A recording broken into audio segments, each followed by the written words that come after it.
அஸ்மத்குருப்யோ நமஹ. எம்பெருமானுடைய பஞ்ச பிரகாரங்களிலே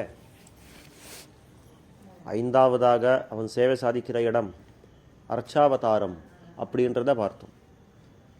இந்த அர்ச்சாவதாரத்துக்கே ஒரு பெருமை. தான் அத்தியந்த சுலபனாக இருக்கிறான் எம்பெருமான். பக்தர்கள் எந்த ரூபத்தை எந்த திரவியத்தில் எப்படி ஆசைப்படுறாளோ அந்த மாதிரியே அவன் சேவை சாதிக்கிற இடம். தமருகந்ததெவ்வுருவம் அவ்வுருவந்தானே தமருகந்ததெப்பேர் மத்தப்பேர் தமருகந்ததெவ்வண்ணம் சிந்தித்து இமையாதிருப்பரே அவ்வண்ணம் ஆழியானாம் அப்படின்னு ஆழ்வார் பாசுரம். அவர்கள் இட்ட பெயரே தனக்கு பெயராக கொண்டு, அவர்கள் கொடுத்த ஒரு திருமேனியே தனக்கு அசாதாரணமான திருமேனியாக கொண்டு, அந்த அர்ச்சகனுக்கு பரதந்திரப்பட்டு பராதீனனாக தான் வர்த்திக்கிற இடம் அர்ச்சாவதாரம் அப்படின்றத பார்த்தோம். அந்த அர்ச்சாவதாரத்தில் நமக்கு முக்கியமான கடமை என்ன அப்படின்னா, நாம் எப்படி அந்த எம்பெருமானை அணுகணும், அந்த எம்பெருமானை எப்படி சேவிக்கணும் அப்படின்னா, மங்களாசாசனம் நம்முடைய கர்த்தவியம்.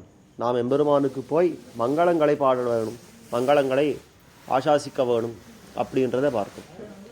அப்படி அந்த மங்களங்களை ஆசாசிக்கிற பொழுது நாமெல்லாம் அந்த எம்பெருமானுக்கு நீ நன்னாயிருன்னு சொல்கிறது தகுமா, இல்லை எம்பெருமான் நம்ம பார்த்து நீ நன்னாயிருன்னு சொல்கிறது தகுமா அப்படின்னாக்கா, ஞான தசையிலே ரக்ஷக பாவம் தன் கப்பிலே கிடக்கும், பிரேம தசையிலே தட்டுமாறி கிடக்கும் அப்படின்றத பார்க்குறச்ச நமக்கு ஞானம் ஓங்கி இருக்கிற காலத்தில் எம்பெருமான் தான் நம்ம ரட்சிக்கிறவன், நாம் தான் ரக்ஷணம் அதாவது ரட்சிக்கப்படுறவர் அப்படின்னு நமக்கு தெரியும்.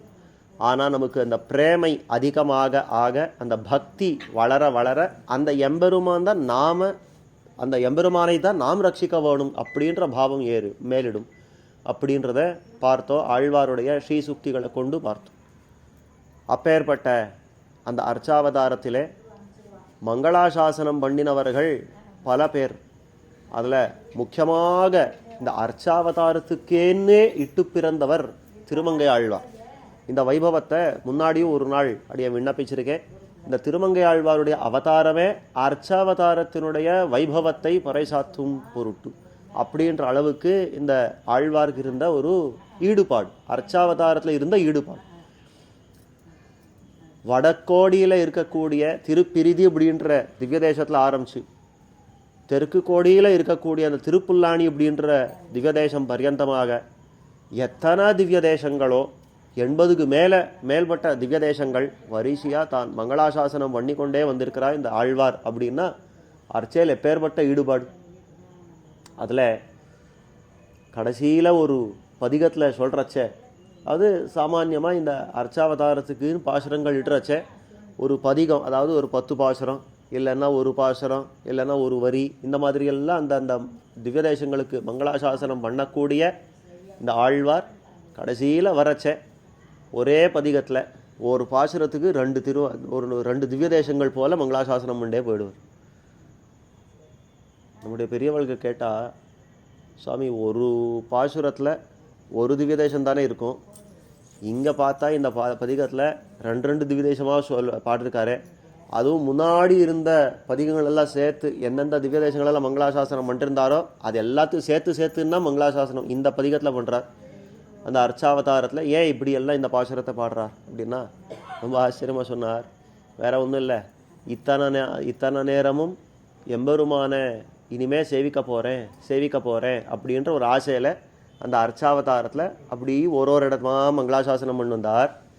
கடைசியில் இந்த எம்பெருமான் தான் நித்திய விபூதிக்கு, அதாவது ஸ்ரீவைகுண்டத்துக்கு அழிச்சுக்கணும் அப்படின்ற அந்த நேரம் நெருங்கிடுத்தோ இல்லையோ, உடனே இந்த கல்யாணம் ஆகக்கூடிய பெண் பிள்ளைகள் இனிமேல்னா கல்யாணம் ஆகணும், கல்யாணம் ஆகி நான் இனிமேல் இந்த புகுந்த வீட்டுக்கு போக போகிறேன் அப்படின்றச்சே புக்காத்தில் இருக்கிற அந்த பந்துக்கள் இடத்துலலாம் போய் நான் போய்ட்டுறேன் அப்படின்னு சொல்கிற மாதிரி இந்த ஆழ்வார் பார்த்தாராம். முன்னாடி இன்னும் மங்களாசாசனம் பண்ண அதே திவ்யதேசங்களுக்கு நான் போய்ட்டுறேன் அப்படின்னு சொல்லி ஒரு திவ்ய தேசத்துக்கு ஒரு பாசுரத்துக்கு 2 திவ்ய தேசங்கள் போல ஒரு பதிகத்தில் அத்தனை திவ்ய தேசங்கள் மங்களாசாசனம் பண்ணினார் அப்படின்றத காட்டுறா நம்முடைய பெரியவர்கள். அதே விதத்தில் நம்மாழ்வார் திருவாய்மொழி அப்படின்ற அற்புத கிரந்தத்தை தான் பாடியிருக்கிறார். அந்த 10 அது பிரிக்கப்படுறது 1102 பாசுரங்கள். அதில் 1000 பாசுரங்கள் அப்படின்னா ஒரு 100 பாசுரங்களுக்கு ஒரு 10 அப்படின்னு பிரித்து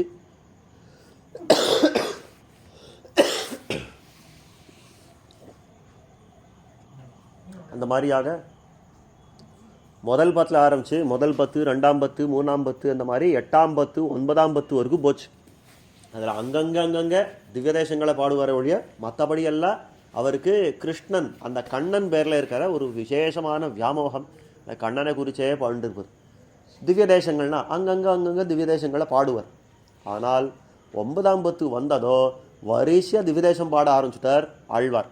அதாவது பண்டை நாளாலே நின் திருவருளும் அப்படின்னு ஆரம்பிச்சு திருப்புளிங்குடியில் ஆரம்பித்து திருப்புளிங்குடி என்ன, திருக்காட்கரை என்ன, திருமூலிக்களம் என்ன, இந்த மாதிரி ஒன்றொன்னா திவ்யதேசங்கள் பாடிண்டே போயிட்டார். கடைசியில் 10ஆம் 10 வந்தது. அங்கேயும் ஆரம்பத்தில் அதாவது 9ஆம் 10 முடிக்கிறச்சே திருக்கண்ணபுரம், அதுக்கப்புறம் 10ஆம் 10 ஆரம்பிக்கிறச்சே திருமோகூர், மதுரை பக்கத்தில் இருக்கிறது திருமோகூர் காளமேக பெருமாள் அப்படின்னு பிரசித்தம். அந்த மாதிரி திருமோகூர் என்ன, அடுத்தது திருவனந்தபுரம் என்ன, இந்த மாதிரி வரிசையாக மங்களாசாசனம் மண்டே போகிறார். இந்த திவ்யதேசமாக போகிறார். ஏன் அப்படின்னாக்கா அங்கேயும் சொல்கிறார் ஆச்சு 10ஆம் 10 முடிஞ்சால் அவர் ஸ்ரீவைகுண்டத்துக்காக ஏற போகிறார். ஏற போகிறச்ச கடைசியில் திவ்யதேசங்கள் அந்த மாதிரி வரிசையாக மங்களாசாசனம் பண்ணுறது வந்துடுத்து ஆழ்வார்க்கு. அந்த மாதிரி இந்த திவ்யதேசங்கள் எல்லாம் மங்களாசாசனம் பண்ணே வந்தால் அந்த விதத்தில் திருவனந்தபுரம் அப்படின்ற திவ்யதேசத்துக்கு மங்களாசாசனம் பண்ணாரா ஆழ்வார். இத்தனைக்கும் அந்த ஆழ்வார் திருப்புளி ஆழ்வார் விட்டு நகர்ந்ததே கிடையாது. அதாவது ஆழ்வார் திருநகரியில் போய் சேவிக்கலாம்.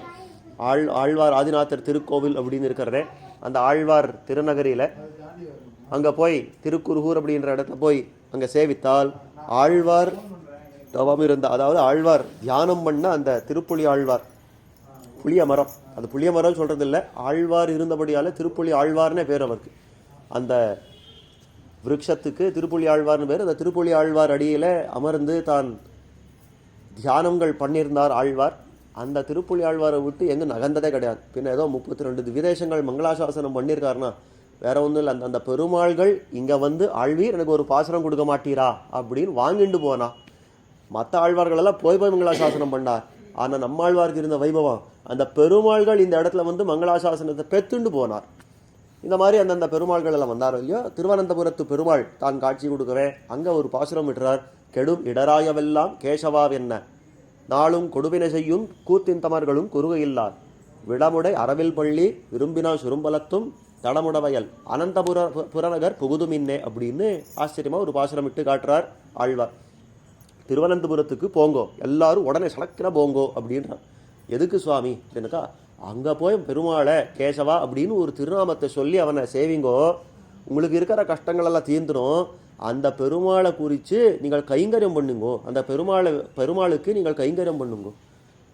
அதாவது கடைத்தலை சீக்கப்பெத்தால் கடுவினை களையலாமே அப்படின்னு அந்த திருவனந்தபுரத்தில் அந்த பெருமாள் இருக்காரே அவருடைய ஆஸ்தானத்துக்கு போய் ஒரு தொடர்பு எடுத்துட்டு அந்த சந்நிதியை பெருக்குங்கோ. பெருக்கினா என்ன ஆகும் அப்படின்னாக்கா ஒன்றும் இல்லை, அந்த பெருக்கிறச்ச எத்தனை தூசி கணங்களெல்லாம் போகுமோ அத்தனை பாவங்கள் சேர்த்து போயிடும். ஆனபடியால் முதல்ல அந்த கைங்கரியம் பண்ணுங்கோ அப்படின்னு நமக்கு ஒன்று தோணும். சுவாமி அப்போது பெருமாள் கிட்ட நம்ம தானோ, அதாவது இந்த பாவங்கள் போக்கணும் இந்த கர்மங்கள் போக்கணும் அப்படின்னா பெருமாள் கிட்ட ஒன்றும் கேட்கக்கூடாதுன்னு தானே முன்னாடியெல்லாம் சொன்னீர். ஒன்றும் கேட்கக்கூடாது, நீ நன்னாயிருன்னு தானே சொன்னீர்.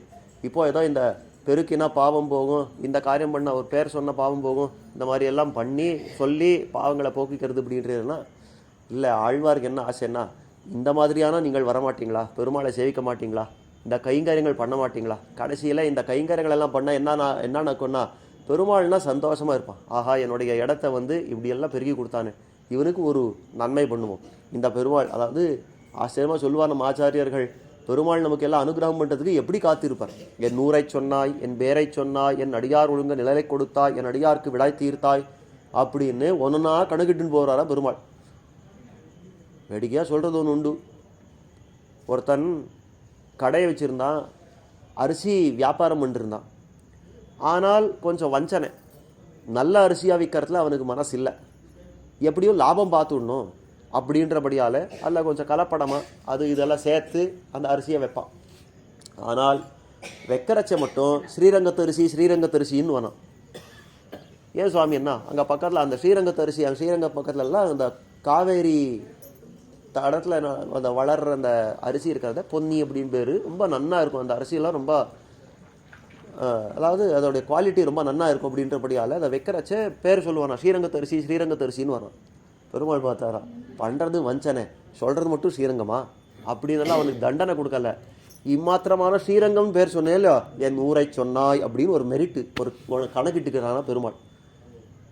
அதே மாதிரி ஆழ்வார் சொல்கிறார், திருமால் இருஞ்சோலை மலை என்னேன் என்ன திருமால் வந்து என் நெஞ்சு நிறைய புகுந்தான். பெருமாள் வந்து என்னுடைய மனசில் நிறைஞ்சானே, அதுக்கு என்ன காரணம் தெரியுமான்னார். என்னான்னு சொல்கிறார் ஆழ்வார், திருமாலிருஞ்சோலை மலை என்னேன், நான் ஏதோ பெரிய பக்தனாக இருந்து திருமாலிருஞ்சோலை மலையே அப்படின்னெல்லாம் நான் கை கூப்பல்ல. நான் ஏதோ இமயமலை விந்தியமலை அந்த மலை இந்த மலைன்னு சொல்கிற வரிசையில் திருமாலிருஞ்சோலை மலை அப்படின்னு மலைகள் வரிசையில் நான் சொன்னேனே ஒழிய பக்தியோட சொல்லலை. என்னேன் ஆனாலும் அது சொன்ன மாத்திரத்திலேயே என்ன திருமால் வந்து என் நெஞ்சு நிறைய புகுந்தான். பெருமாள் வந்து என் மனசு நிறைய நிறைஞ்சுட்டானே, என்ன காரணம் தான், என் ஊரை சொன்னாய் அப்படின்னு பெருமாள் பேரிட்டுக்கிறாராம், கணக்கிட்டுக்கிறாராம். அதே மாதிரி ஏதோ ஒரு திண்ணை கட்டி வச்சிருக்கான், வாசலில் ஒரு திண்ணை கட்டி வச்சிருக்கான். எதுக்குன்னா இவன் சீட்டாடுறதுக்கு. மற்ற ராத்திரியெல்லாம் இவன் ஃப்ரெண்ட்ஸ் கூட உட்காந்து இவன் சீட்டாடுறதுக்கும் இவன் சூதாடுறதுக்கும் ஒரு திண்ணை கட்டி வச்சுட்டு இருக்கான். ஆனால் எதிர்ச்சியாக அன்னிக்கா பார்த்து, அதாவது பழங்காலத்துலலாம் அந்த கிராமமாக இருந்தது, அந்த ஜனங்களெல்லாம் யாத்திரை போகிறச்ச அந்த இடத்துல தங்குவா. அதாவது எந்த திண்ணையாலையும் அப்படி படுத்து தூங்குவா, மறுநாள் எழுந்து போயிடுவா இல்லையா. அந்த மாதிரி திண்ணைகள் கட்டி வச்சிருப்பா. இன்றைக்கெல்லாம் பார்க்குறது ரொம்ப அரிதாக இருக்கிறது. அந்த மாதிரி திண்ணைகள் கட்டி வச்சுருந்தா இந்த ஏதோ ஒரு கெட்ட உத்தேசத்துக்கு அவன் சூதாடுறதுக்குன்னு வச்சிருந்த திண்ணை. ஆனால் என்னைக்கோ அன்றைக்கி அந்த மார்க்கமாக போகிற ஒரு ஸ்ரீ வைஷ்ணவன், அந்த பாகவதன் எம்பெருமானுடைய பக்தன் அங்கே படுத்து தூங்கின உடனே கணக்கு வச்சுட்டாரா, என் அடியார் ஒதுங்க நிழல் கொடுத்தாய், பரவாயில்லையா என் பக்தனுக்கு நீ ஒரு ஆசிரியத்தை கொடுத்திய, உனக்கு நன்மை அப்படின்னு இந்த மாதிரி கணக்கிட்டுக்கிறானா. இந்த மாதிரி எத்தனை கணக்கு சுவாமி என்ன ஜன்மங்களாக நம்ம பண்ணுற சின்ன சின்ன விஷயங்கள் எல்லாம் கால் பொன் கழிஞ்சி பொன் அப்படின்னு எல்லாம் அவன் கணக்கிட்டு கடைசியில் ஒரு ஜன்மா சரி நீ பக்தனா பேரா அப்படின்னு கொடுக்குறான். அன்னைக்கு தான் நான் பக்தியோட வந்து பெருமாள் முன்னாடி நிற்கிறோம். அப்போ என்ன அர்த்தம், இன்னைக்கு நாம் எல்லாம் போய் பெருமாள் முன்னாடி நின்று பெருமாளே நீ எனக்கு இப்படி இருக்கேன் நீ நன்னாயிரம் எல்லாம் சொல்கிறோமே, இப்போ இந்த அளவுக்கு நம்ம வரத்துக்கு என்னத்தை பண்ணியிருக்கோம், நாம் ஏதோ பெரிய புண்ணியங்கள்லாம் பண்ணி இங்கே வந்திருக்கோமா? கிடையாது. என்ன புண்ணியங்கள் பண்ணோம் கணக்கிட்டு பார்த்தானே தெரியும். நன்மை என்று பெயரிடலாவது தீமையும் செய்யாது என்றார் ஆச்சாரியர்கள். அவெல்லாம் பண்ணியிருக்கிற புண்ணியம்னா இந்த மாதிரி தான். அதாவது ஸ்ரீரங்கத்தரிசின்னு ஒருத்தன் சொன்னானே, அந்த மாதிரியான புண்ணியங்கள் தான். பேரிடுறதுக்கும் வேணாலும் அதை புண்ணியம் சொல்லாமதே, அது நிஜமான புண்ணியம்னு கணக்கிட முடியாது. ஆனால் அப்பேற்பட்ட விஷயத்தையும் கால் பொன் கழிஞ்சு போன், அதாவது இந்த ஆபரணங்கள் பண்ணுற இந்த பொன்வாணி இருக்கானே, அந்த பொன்வாணி என்ன பண்ணுவானா, அந்த நாளுக்கு பண்ண வேண்டிய ஆபரணங்கள் எல்லாம் பண்ணினதுக்கு அப்புறம் கடைசியில் அதை மூடணும், அவன் கடை மூடணுன்ட்டு ஒரு மெழுகு உருண்டை எடுத்து அப்படியே உருட்டுவானா. ஏன் உருட்டுவான்னா, அப்போ முதல் நாளுக்கு எல்லாம் ஒன்றும் தெரியாது, ரெண்டாம் நாளுக்கு எல்லாம் ஒன்றும் தெரியாது. ஆச்சு ஒரு 3 மாதம் 6 மாதம் ஆச்சுன்னா அதுலேயே ஒரு கிராம் 2 கிராம் தங்கம் வந்துடுவான். ஏன்னா கீழே செதறி கிடக்கிற அந்த தங்கம் எல்லாம் இருக்கிறத அந்த மெழுகில் எடுத்துகிட்டே இருப்பான். ஒரு நாளைக்கு எல்லாம் 2 நாளைக்கு எல்லாம் ஒன்றும் பார்க்க முடியாது. அதுதான் கால் பொன் கழிஞ்சு போன்னு சேர்த்துட்டே இருப்பான், பொறுமையாக சேர்ப்பா. ஆனால் 3 மாதம் 6 மாதம் கழிச்சு கொடுத்தோன்னா கிராம் கணக்கில் வந்துடும். அதுவே அவனுக்கு லாபமோ இல்லையோ. அந்த மாதிரி பெருமாள் பார்க்குறாரா, ஒவ்வொரு ஜென்மாவிலையும் ஒவ்வொரு காரியத்தையும் பண்ணுறான் இவன் பண்ணுறது. என் ஊரை சொன்னாய் என் பெயரை சொன்னாய் அப்படின்னு ஒன்றுன்னா கணக்கிண்டே போகிறான். கடைசியில் எத்தனையோ ஜென்மங்கள் முடிவில் ஓரளவுக்கு புண்ணியம் அப்படின்னு அவனே பேர் எடுக்கலாமா இல்லையோ, அந்த புண்ணியத்தை கொண்டு தலையில் போட்டு சரி மணிமாங்காயிடுறதுன்னு காட்டுறாரு. இந்த மாதிரி என் தலையில் போட்டுட்டு சரி பக்தனா பிற அப்படின்னு பக்தனா நம்ம பிறப்பி வச்சுட்டு பெருமாளுக்கு மங்களாசாசனம் பண்ணுற இடத்துல நம்ம உட்காந்து விட்றாரு பெருமாள். இந்த மாதிரி பண்ணுறதுக்கு எது காரணமாக இருக்கிறதுனா, இந்த கோவிலில் வந்து கைங்கரியம் பண்ணுறதெல்லாம் இருக்கிறது இல்லையா, இதெல்லாமே அங்கே சேரும் அப்படின்றது ரொம்ப ஆச்சரியமாக காட்டுறார். இந்த மாதிரியான வரமாட்டானா பக்தர்கள் அப்படின்றதுக்காக இந்த பாசுரங்கள் எல்லாம் இட்டார் ஆழ்வார். எதுக்காக இதை சொல்ல வந்தேன்னா, நம்முடைய சம்பிரதாயத்தில் கைங்கரியம் பண்ணுறதுன்னு இருக்கு பாருங்க. பெருமாளுக்கு வந்து இந்த திருக்கோவில்களில் பெருமாளுக்கு வந்து மங்களாசாசனம் பண்ணுறது கைங்கரியம் பண்ணுறது அப்படின்னு இருக்கிறதே ரொம்ப பெருசாக மதிப்பா. இந்த மங்களாசாசனம் பண்ணுறதுன்னா என்ன பண்ணணும், போன தடவை பார்க்குறச்ச மங்களாசாசனம் பண்ணணுன்றதை சொல்லிட்டேன். என்ன பண்ணணும் அப்படின்னா, பெருமாள் முன்னாடி வந்து பல்லாண்டு நீ நன்னாயிரு அப்படின்னு சொல்கிறது ஒரு விதம், வாக்கால் சொல்லிடலாம், அவ்வளோதான் பண்ணணுமான்னா நமக்கு 3 கரணங்கள் கொடுத்து வச்சுருக்கா பெருமாள். மனசு, வாக்கு, காயம் அப்படின்ற 3. மனசை கொண்டு எப்போவுமே அவனை தியானம் பண்ணி நீ நன்னா இரு அப்படின்னு மனசால் அவனை தியானம் பண்ணுறது தான் மானசமாக நம்ம அவனுக்கு பண்ணக்கூடிய கைங்கரியமாக இருக்கும் இல்லையா? அப்போ மனசால் நம்ம என்ன பண்ணலாம்? தியானம் தான் பண்ணலாம். வேறு என்ன பண்ண முடியும் மனசால்? அப்போ தியானம் பண்ணி அந்த தியானத்தில் பெருமாள் நீ நன்னா இருக்கணும், இந்த மாதிரியெல்லாம் இந்த எத்தனை வைபவங்களோ அதோட இருக்கணும் அப்படின்னு சொல்கிறது மானசமான கைங்கரியம். இன்னொன்று வாச்சா கைங்கரியம், அதாவது வாக்கால பண்ணக்கூடிய கைங்கரியம் தான் வந்து பெருமாள் முன்னாடி நின்று பல்லாண்டு நின்னாயிரு நன்னாயிரு அப்படி சொல்கிறது, வாய்க்கொண்டு சொல்கிறது. இதுக்கு வாச்சா கைங்கரியம்னு பேர். மூணாவது இருக்கிறது காய்கரமான கைங்கரியம். இந்த உடம்பு இருக்கிறத பெருமாளுக்கு கொடுக்கறதுக்கு தானே. விசித்ரா தேக சம்பத்தி ஈஸ்வராய் நிவேதித்தும் அப்படின்னு பெருமாளை தான் காட்டுறார். இந்த எம்பெருமானுக்கு கொடுக்கறதுக்காக இந்த உடம்பை கொடுத்திருக்கான் பெருமாள். நாம ஏதோ நமக்காக இதை உபயோகப்படுத்திட்டு இருக்கோமே ஒழியா இது கொடுத்திருக்கிறதே பெருமாள் கொடுக்கறதுக்கு. அப்போ என்ன பண்ணணும்? இந்த உடம்பை கொண்டு என்ன பண்ணலாம்னா கோவிலுக்கு வந்து மான கைங்கரியங்கள் பண்ணலாம். என்ன நம்மளால என்ன முடியறதோ அந்த கைங்கரியங்களை பண்ணுறதுக்குன்னே இந்த உடம்பை கொடுத்து வச்சிருக்கார். இப்போ நீங்கள் எல்லாம் பண்ணுறது அதே தான் கைங்கரியம். வந்து புஷ்பம் தொடுக்கிறீங்கோ, இங்கே வந்து சாசனாம சேவிக்கிறீங்கோ அப்படின்னா இந்த உடம்பை கொண்டு பண்ணக்கூடிய கைங்கரியங்கள் இதுதான். இப்போ இந்த கைங்கரியங்கள் எல்லாம் பண்ணுறதுக்குன்னு இந்த உடம்பை கொடுத்து வச்சிருக்கானே, இதுதான் ஒரு மங்களாசாசனமாக போகிறது பெருமாளுக்கு. ஏன்னா யோசனை பண்ணி பாருங்க, இதெல்லாம் எதுக்காக பண்ணுறோன்னா பெருமாள் சுகமாக இருக்கணும்னு தானே. பெருமாள் நன்னா இருக்கணுன்றதுக்காக தானே இந்த கைங்கரியங்கள் எல்லாம் பண்ணுறோம். அப்போது எம்பெருமானுடைய திருமேனி சௌக்கியத்துக்காக நம்ம என்ன பண்ணாலும் அதெல்லாம் மங்களாசாசனத்தில் போய் முடியும். அப்படின்னா நம்ம பண்ணுற இந்த கைங்கரியங்கள் எல்லாம் அந்த மாதிரி தான் இருக்கும். நம்ம கட்டாயமாக இந்த மாதிரி வந்து கைங்கரியம் பண்ணணும். முக்கியமாக இந்த திவ்ய தேசங்களில் வந்து கைங்கரியம் பண்ணுறதுன்றது ஏன் முக்கியம் அப்படின்னு சொல்கிறோன்னா பெருமாளை ஆசையோடு வந்து இருக்கானோ இல்லை. மற்ற இடங்களில் நாம் ஆசைப்பட்டு இந்த கிராமத்தில் பெருமாள் இருக்கணும், இந்த கிராமத்தில் நான் பெருமாள் திருவாரணம் பண்ணணும் அப்படின்றதுக்காக நான் பிரதிஷ்டை பண்ணது, மனுஷர்கள் பிரதிஷ்டை பண்ணது, இவர்கள் பிரதிஷ்டை பண்ணது நல்லா இருக்கும். ஆனால் திவ்ய தேசங்கள்னு ஏன் பேர் வந்தது தெரியுமா? இந்த 108 திவ்ய தேசங்கள் வச்சிருக்காளே, இப்போ இந்த திருவேலுக்குன்னா ஒரு திவ்ய தேசம் சொல்கிறாளே, ஏன் வந்ததுன்னா பெருமாள் தான் ஆசையை வந்து அமர்ந்த இடம். அதனால இதுக்கு உகந்து அருளின நிலங்கள்னு பேர். உகந்து சந்தோஷத்தோட வந்து அருளின நிலங்கள், அவன் வந்து நின்ன இடங்கள், அதுக்கு தான் இந்த திவ்ய தேசங்கள்னு பேர். இந்த உகந்தருளின நிலங்கள் அப்படின்னு எத்தனை இடங்களை சொல்கிறான்னா 108 திவ்ய தேசங்கள் அப்படின்னு காட்டுறான். இந்த ஆழ்வார்கள் அங்கே அந்தந்த இடங்களுக்கு போய் பாடியிருக்கார்.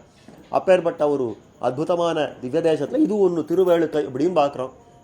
அதாவது சிறந்தவன் சிந்தையும் செங்கணரவும் நிறைந்த சீர்நீள் கட்சியுள்ளும் உறைந்ததும் வேங்கடமும் வெக்காவும் வேளுக்கை பாடுயுமே தாங்கடவார் தன்துளாயார் அப்படின்னு ஒரு பாசுரம். அப்படியெல்லாம் பார்க்குறச்சே இந்த திவ்ய தேசங்களில் வந்து அமர்ந்த அந்த பெருமாள் அமர்ந்திருக்கிறானே, அவன் ஆசையோட வந்து அமர்ந்திருக்கிற இடம் அப்படின்னு பார்க்குறச்சே சிறந்தவன் சிந்தையும் செங்கன் அறவும், என்னுடைய சிந்தையில் இருக்கிறான், அந்த பாம்பு படுக்கையில் இருக்கா அப்படின்னு ஒரு இடமா சொல்லிட்டு வரச்சே வேளுக்கை வேங்கடமும் வேளுக்கை பாடியுமே தாங்கடவார் தன்துளாயார்னு இந்த திருவேளுக்கையும் ஒரு திவ்ய தேசம்தான், ஆசையாக வந்து அமர்ந்த இடம் அப்படின்னு காட்டுறார். இதே இன்னொரு பாசுரத்தில் விளக்குறார். அந்நிவ்வுலகம் அளந்த அசவேகொல் நின்னிருந்து வேளுக்கை நீள் நகர்வாய் அன்னு கிடந்தானை கேடு சீரானை முன் கஞ்சை கடந்தானே நெஞ்சமே கான் அப்படின்றார் ஆழ்வார். அன்னைக்கு ஒரு நாள் திருவிக்ரமாவதாரம் பண்ணிய ஐயா, அன்னைக்கு திருவிக்ரமாவதாரம் பண்ணுறச்சே உனக்கு அந்த களைப்பு வந்ததா? ஒன்றும் இல்லை, இங்கன்னா தெருக்கோடிக்கு போய் வரத்துக்குள்ள நம்ம ஹவுஸ் அப்பா அப்படி உட்காந்துருவோம். அவன் அளந்திருக்கான் 3 லோகங்கள் 3 அடி கொண்டு எல்லா லோகங்களையும் அளந்திருக்கான். அந்த அசைவு அது எங்கே போச்சு? அந்த களைப்பு போகிறதுக்காக நீ உசப்பா அப்படின்னு ஒரு இடத்துல வந்து உட்காந்தியா, அதுதான் திருவேலுக்கையான்னு கேட்குறார் ஆழ்வார். அந்நிவ்வுலகம் அளந்த அசவேகொல் நின்னிருந்து வேளுக்கை நீள்நகர்வாய் இன்னும் கிடந்தானே கேளு சீரானை முன் கஞ்சை கடந்தானே நெஞ்சமே கான் அப்படின்னு. அப்போ என்ன அர்த்தம்? பெருமாள் தான் ஆசையாக வந்து அமர்ந்த இடம், தன்னுடைய களைப்பு தீர தனக்கு ஆசையாக வந்து அமர்ந்த இடம் இந்த திருவேளுக்கை அப்படின்னு சொல்லப்படுறது. அதே மாதிரி இந்த திருவேளுக்கையை பூலோக வைகுண்டம்னே காட்டுறது. விண்ணகரம் வெக்கா விரிதிரிநேர் வேங்கடம் மண்ணகரம் மாமாட வேளுக்கை அப்படின்னு பாசுறோம். இந்த விண்ணகரம் வெக்கா அப்படின்றச்சே ஸ்ரீவைகுண்டம், விண்ணகரம் தான் ஸ்ரீவைகுண்டம். அந்த ஸ்ரீவைகுண்டத்தை பாடி அங்கே முடிச்சுட்டார். விரிதிரிநேர் வேங்கடம்.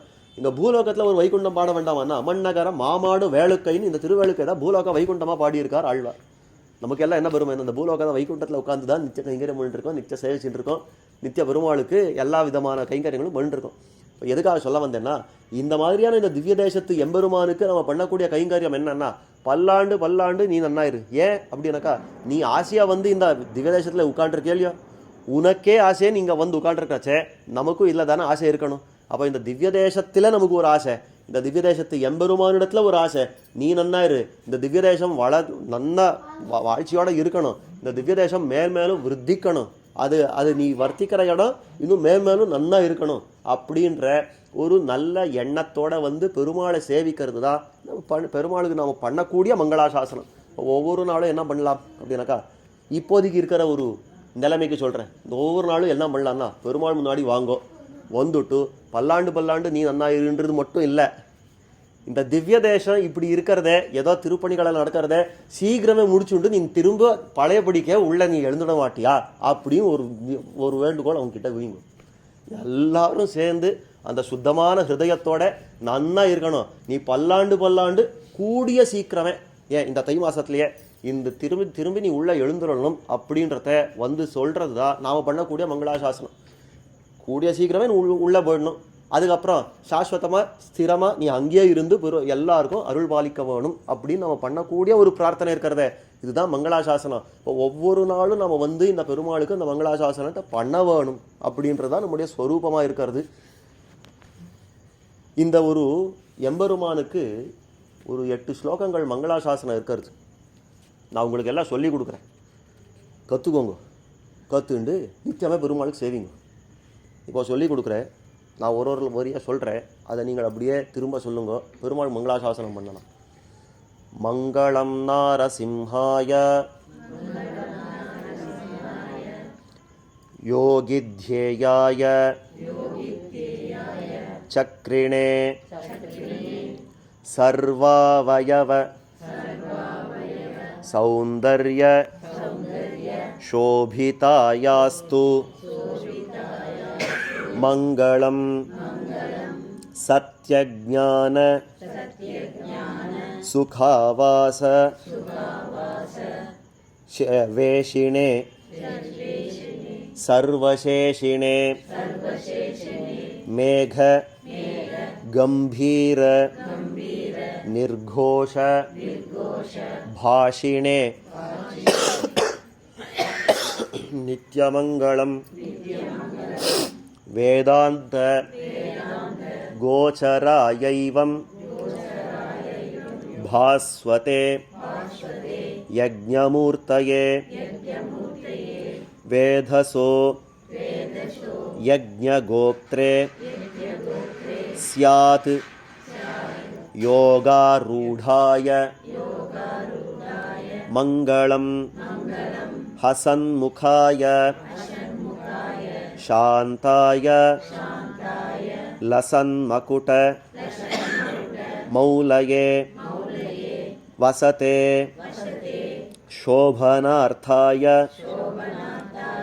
அவித்ரே தீராய மங்களம் காமதாய ஆத்மகாமாய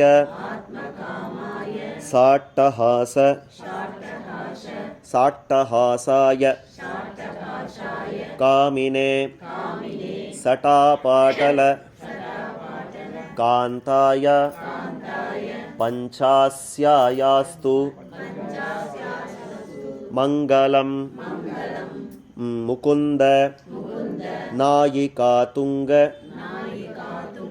குச்சரம்பண மோதினே ஸ்ரீ பூமிभ्यां சமேதாய ரம்யசிம்ஹாய மங்களம் நித்யயுக்தாய தேவீபிஹி நிஸ்துலானந்த மூர்த்தயே வரதாபய ஹஸ்தாய ஹரயே நித்யமங்களம் சுதாவல்லி பரிஷ்வங்க சுரபீகிருத வக்ஷசே காமாசிகா நிவாசாய ஸ்ரீ நிருசிம்ஹாய மங்களம். இது ஒரு 8 ஸ்லோகங்கள் இந்த பெருமாளுக்குன்னே அமைந்திருக்கிற ஸ்லோகங்கள். சுருக்கமாக இதனுடைய அர்த்தத்தை சொல்லிடுறேன். மங்களம் நாரசிம்ஹாய யோகித்யேயாய சக்ரிணே, யோகிகளாலே தியானிக்கப்படுற இந்த எம்பெருமான். சக்ரி அப்படின்னு சுதர்சன ஆழ்வார் இந்த சக்கரத்தை பிடித்திருக்கிற எம்பெருமான். அவனுக்கு மங்களங்கள் உண்டாக வேணும். நரசிம்மனுக்கு மங்களங்கள் உண்டாக வேணும். சர்வாவயவ சௌந்தர்ய சோபிதாயாஸ்து மங்களம். தன்னுடைய எல்லா அவயவங்களையும் தன்னுடைய அவயவங்களாலையும் தன்னுடைய சௌந்தரியத்தை காட்டக்கூடிய அந்த எம்பெருமானுக்கு மங்களங்கள் உண்டாக வேணும் அப்படின்னு காட்டுறது. சத்யஜான சுகாபாச வேஷினே சர்வசேஷினே. சத்யஜான சுகாபாச, சத்தியம் ஞானம் அனந்தம் பிரம்மான்னு உபனிஷத்து காட்டுறது. அவருடைய ஒரு தன்மை எப்படி இருக்கிறது அப்படின்னாக்கா சத்தியமாக இருக்கிறது, ஞானமாக இருக்கிறது, அனந்தமாக இருக்கிறது. அப்படின்னு என்ன சுவாமி என்ன அது இப்போ 2 நிமிஷத்துலலாம் முடிக்கிற வேலை இல்லை. அது உபனிஷத் சொல்கிற விஷயம். அதுவே ஒரு 4 நாள் போயிடும். இப்போதைக்கு நம்ம எல்லாம் இதை கேட்டிருக்கோம் இல்லையா, சத்தியம் ஞானம் அனந்தம் அப்படின்றத கேட்டிருக்கோம் இல்லையா. அந்த மாதிரியாக எம்பெருமான் இருக்கிறான் அப்படின்றது இப்போ தெரிஞ்சுக்கோங்க. அதாவது நாம் பார்க்குற எல்லா வஸ்துக்களை காட்டிலும் வேறுபட்டிருக்கிறான், வீறுபட்டிருக்கிறான் அப்படின்றதா இதனுடைய தாத்பரியம். அப்பேற்பட்ட அந்த எம்பெருமான் சத்யஜான சுகாபாச வேஷினே சர்வசேஷினே, எல்லாருக்கும் சுவாமியாக திகழ்கிறவன், எல்லாராலையும் கைங்கரத்தை கொள்றதுக்குன்னு இருக்கிற ஒருத்தன். அப்பேற்பட்டவனுக்கு மங்களங்கள் உண்டாகணும். மேக கம்பீர நிர்கோஷ பாஷினே, தான் ஒரு வார்த்தை சொன்னால் அது பெரிய மேகம் ஒரு, அதாவது அதில் ஒரு இடி வந்தால் எப்படி இருக்கும், கம்பீரமான ஒரு கோஷம் எப்படி இருக்கும், மேகத்துடைய அந்த இடி கோஷம் எப்படி இருக்கும், அந்த மாதிரி கம்பீரமான ஒரு திருக்குறளை கொண்ட அந்த எம்பெருமானுக்கு மங்களங்கள் உண்டாகுக. வேதாந்த கோச்சராயைவம் பாஸ்வதே யஜ்ஞமூர்த்தையே, வேதாந்தங்களால் மட்டும்தான் அறியலாம் இந்த எம்பெருமானை. மற்ற எப்படியும் தெரிஞ்சுக்க முடியாது, இந்த பெருமாளை சுலபத்தில் தெரிஞ்சுக்க முடியாது. ஆனால் நம்முடைய பாக்ய விசேஷம் இந்த மாதிரி மூர்த்தி கொண்டு நம் முன்னாடி நிற்கிறானே, தான் நரசிம்மனா தான் முகுந்த நாயகனா நம் முன்னாடி நிற்கிறானே, அப்பேற்பட்டவனுக்கு யஜ்ஞமூர்த்தையே, யஜ்ஞமே அதாவது நாம் பண்ணக்கூடிய இந்த திருவாராதனமே ஒரு மூர்த்தி பவிச்சு அந்த எம்பெருமான் நிற்கிறானே, அப்பேற்பட்டவனுக்கு மங்களங்கள் உண்டாகணும். வேதசோ யஜ்ஞகோத்ரே சியாத் யோகாரூடாய மங்களம். இந்த வேதஸ் அப்படின்னா பிரம்மாவை குறிக்கிறது. சதுர்முக பிரம்மா அவருடைய யாக சம்ரக்ஷணம் பண்ணி கொடுத்த பெருமாள். அந்த யாக சம்ரக்ஷணத்தை பண்ணி அந்த அசுரர்களை துரத்துன்னு வந்து இந்த எல்லை பூமியான இந்த யாகசாலைக்கு எல்லை பூமியான இந்த நிலம், இந்த இடத்த மேற்க திருமுக மண்டலமாக அமர்ந்த இடம், அமர்ந்த திருக்கோலத்தோட பெருமாள் இருக்கார். ஆனபடியாலே யோகாரூடாய மங்களம் அப்படின்னு காட்டுறது. ஹசன்முகாய சாந்தாய, எப்போதும் சிரித்த திருமுகத்தோட. நம்ம எல்லாம் பெருமாளை நித்தியம் சேவிக்கிறோம், நமக்கே பார்க்குறச்ச எப்படி இருக்கும், அப்படியே ஒரு பெரிய சிரிப்பு இல்லையா. அது மூலவராக இருக்கட்டும் உற்சவராக இருக்கட்டும், என்னமா சிரிக்கிறார், என்னமா சிரித்த திருமுகத்தோட இருக்கார். ஹசன்முகாய சாந்தாய, அவ்வளோ ஒரு சாந்தமான முகபாவம். ஹசன்முகாய சாந்தாய லசன் மகுட மூலையே, எத்தனை திருவாபரணங்களோ எல்லாத்தையும் சாத்துட்டு இருக்கார் பெருமாள். வசத்தே சோபனார்த்தாயாவித்ரே தீராய மங்களம், நம்ம எல்லோருக்கும் நன்மை பண்ணணுன்றதுக்காகவே நிற்கிறார் பெருமாள். சோபனார்த்தாயன்னா நமக்கெல்லாம் சோபனங்களை உண்டாக்கணும்னே நிற்கிறார் பெருமாள். அவித்ரே தீராய மங்களம், நம்ம ரட்சிக்கிற இந்த எம்பெருமானுக்கு மங்களாசாசனங்கள். காமதாயாத்ம காமாய சாட்டஹாசாய காமினே, நமக்கெல்லாம் நாம் அதாவது யாரெல்லாம் இந்த எம்பெருமான் முன்னாடி போய் நின்று இதெல்லாம் பண்ணி கொடு அதெல்லாம் பண்ணி கொடுன்னு யாரெல்லாம் ஆசையோடு கேட்குறாளோ எல்லாத்தையும் பண்ணி கொடுக்குற இந்த எம்பெருமான். அதே போல ஆழ்வார்கள் மேல் விழுந்து விரும்பி தாங்கள் அனுபவிக்கக்கூடிய எம்பெருமான். ஆத்மகாமாய சாட்டஹாசாய காமினே, அவருடைய அட்டஹாசம்ன்றது அந்த பெரிய சிரிப்பு. நரசிம்மனான அந்த சிரிப்பு இருக்கிறதோ அதுக்கு தான் அட்டஹாசம்னு பேர். அந்த அட்டஹாசத்தோட இருக்கிற காமி, கல்யாண குணங்களோட கூடியிருக்கிறவன். சாட்டஹாசாய காமினே சட்டாபாட்டல காந்தாய. சட்டா அப்படின்னா அவருடைய அந்த பிடரி, சிம்மம்னாலே அந்த பிடரி அழகோயும். அப்போ அந்த பிடரியோட கூடியிருக்கிற சட்டாபாட்டல காந்தாயா, அதாவது சிவந்த பிடரியோட கூடியிருக்கிற அந்த எம்பெருமான். அவனுக்கு அந்த அந்த அற்புத ரூபத்துக்கு மங்களங்கள் உண்டாகணும். முகுந்த நாயிகாதுங்க குச்சலம்பன மோதினே, முகுந்த நாயகி அந்த தனிக்கோவில் நாச்சியாருக்கு அதுதான் திருநாமம். முகுந்த நாயிகா அப்படின்னு திருநாமம். அந்த முகுந்த நாயிகையுடைய ஆலிங்கனத்திலேயே அவ்வளோ ஆனந்தமாக பெருமாளுக்கு, அவளை அணைச்சிக்கிறதுல அவ்வளோ ஆனந்தமாக பெருமாளுக்கு. அவளை அணைச்சிட்டு இருந்தால் அவனுடைய திருமேனி பூரித்து போகிறதான்.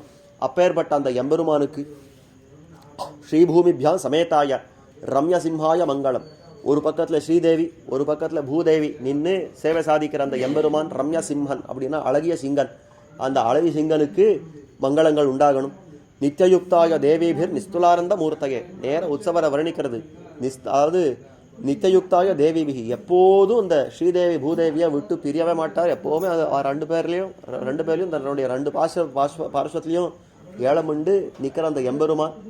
அதே மாதிரி நிஸ்துலானந்த மூர்த்தையே, அவனுக்கு அதனால் வரக்கூடிய ஆனந்தம் இருக்கிறதே அளவு கடந்த ஆனந்தம். அப்பேற்பட்ட ஆனந்தத்தோடு நிற்கிறான் எம்பெருமான். வரதாபய ஹஸ்தாயா, ஒரு கை வரத ஹஸ்தம், ஒரு கை அபயஹஸ்தம், 2 கை பிடிச்சிட்டு இருக்கா பெருமாள். வரதம்னா வரங்களெல்லாம் அள்ளி அள்ளி கொடுக்குறான், அபயம்னா கவலைப்படாதீங்க நான் இருக்கிறேன் அப்படின்னு ஒரு அபயத்தை கொடுக்குறான். இந்த 2 திருக்கைகளோட நிற்கிற அந்த எம்பெருமானுக்கு மங்களங்கள். சுதாவல்லி பரிஷ்வங்க சுரபீகிருத வக்ஷசே காமாசிகா நிவாசாய ஸ்ரீ நிருசிம்ஹாய மங்களம் அப்படின்னு மூலவர் தாயார் அமிர்தவல்லி தாயார் சுதாவல்லி அப்படின்னு சம்ஸ்கிருதத்தில் சொல்கிறார். இப்போ சுதாவல்லி பரிஷ்வங்க அந்த சுதாவல்லி தாயாரை எப்போதும் அணைச்சிட்டு இருக்கிறபடியாலே தன்னுடைய திருமார்பு இருக்கிறதே அது அவ்வளோ வாசித்தமாக இருக்கிறதா, அதாவது அவ்வளோ வாசனையோடு இருக்கிறதா. எனக்கா இந்த தாயார் இருக்காளையோ அந்த தாயார் நிறையா சந்தனங்கள் எல்லாம் பூசிட்டு இருப்பா, நிறையா இந்த கேசரி குங்கும பூவெல்லாம் வச்சுட்டு இருப்பா, புஷ்பங்கள் எல்லாம் சாத்துட்டு இருப்பா. அவளை அனுப்பிச்சிட்ட உடனே அந்த வாசனையெல்லாம் இவன் திருமேனியில் சேர்ந்து அது இன்னும் அவனுடைய திருமேனி அந்த சௌகந்தத்தை இன்னும் வர்ணிக்குமா, இவனுக்கு இன்னும் அந்த திருமேனி மணக்கும். அந்தபடியான அந்த தாயாரோட எப்போவுமே சேர்ந்திருக்கார் அந்த எம்பெருமானுக்கு. காமாசிகா நிவாசாயா, இந்த திருவேளுக்கை அப்படின்ற திவ்ய தேசமே காமாசிகா அப்படின்னு பெயர் கொண்டது. காமேன ஆசிகா, உங்களுக்கெல்லாம் தெரிஞ்சிருக்கும் திருவேளுக்கை அப்படின்றது எப்படி வந்தது பேருனா, திருவேள் இருக்கை, ஆசையோட வந்து அமர்ந்த இடம் வேள் இருக்கை. அது வேளிருக்கை வேளிருக்கைன்றது போய் நாள் கணக்கில் அது வேளுக்கை அப்படின்னு மருவி வந்துடுத்து. அந்த வேளுக்கை வேளிருக்கை அப்படின்றது தான் சம்ஸ்கிருதத்தில் காமேன ஆசிகா, தான் ஆசையோட வந்து அமர்ந்த இடம் அப்படின்னு சொல்லப்படுறது. இந்த காமாசிகாவில் வந்து தான் அமர்ந்துட்டானே, காமாசிகா நிவாசாய ஸ்ரீ நிருசிம்ஹாய மங்களம். அப்பேற்பட்ட அந்த லக்ஷ்மி நரசிம்மனுக்கு, அந்த யோக நரசிம்மனுக்கு, அமிர்தவல்லி நாயிகையோட கூடின அந்த நரசிம்மனுக்கு எப்பொழுதும் மங்களங்கள் உண்டாக வேணும் அப்படின்றது இந்த ஸ்தோத்திரம். இந்த ஸ்தோத்திரத்தை எப்படியானோ எழுதி வச்சுடுங்க, எப்படியானோ சம்பாதிச்சுடுங்க, நான் கொடுக்குறேன். அதை வச்சு நித்தியமாக இந்த பெருமாளுக்கு வந்து சேவிங்கோ. அதெல்லாம் நித்தியம் வந்து சேவிச்சுட்டா பெருமாளுக்கு நீங்களெல்லாம் நீங்கள் தனியாக சொல்லலை, நாங்களெல்லாம் சேர்ந்து பண்ணக்கூடிய மங்களாசாசனம். அவள் பெருமாளுக்கு மங்களாசாசனம் பண்ணுமே, அர்ச்சையில் மங்களாசாசனம் பண்ணுமே. என்ன இந்த பெருமாளுக்குன்னே இருக்கிற ஒரு மங்களாசாசனம், இதை கட்டாயமாக நம்ம சேவிச்சாகணும். சேவிச்சு நான் சொன்ன மாதிரி பெருமாளுக்கு கொஞ்சம் ஆட்டின்ண்டே இருக்கணும்ப்பா, நீ கிளம்பு, சீக்கிரம் கிளம்பி உள்ளே போ, சீக்கிரம் கிளம்பி உள்ளே போ, எப்போ நாம கேட்க ஆரம்பிச்சுட்டா அவருக்கு டென்ஷன் வந்துருமோ இல்லையோ, அவர் சட்டுன்னு உள்ளே போயிட ஒரு நாள் பார்த்துருவாரோ இல்லையோ. அதுபடியால் நமக்கு அடுத்த காரியம் இதுதான், பெருமாளை பிடிச்சி ஆட்ட வேண்டியதுதான். நீ நன்னா இருக்கணும், அதுக்கு நீ உள்ளே போய் சேரணும். இதெல்லாம் நல்லா பாதுகாப்பான இடம் இல்லை, உள்ளே முதல்ல போய் சேரு அப்படின்னு அவனை பிடிச்சி தொங்கிட்டே இருந்தால் அவன் உள்ளே போயிடுவார் அப்படின்றத இன்னைக்கு பார்த்துருக்கோம். மேலுண்டான அர்த்த விசேஷங்களை நாளைய தினம் பார்க்கலாம். டாக்டர் ஸ்ரீமதி ராமானுஜன்.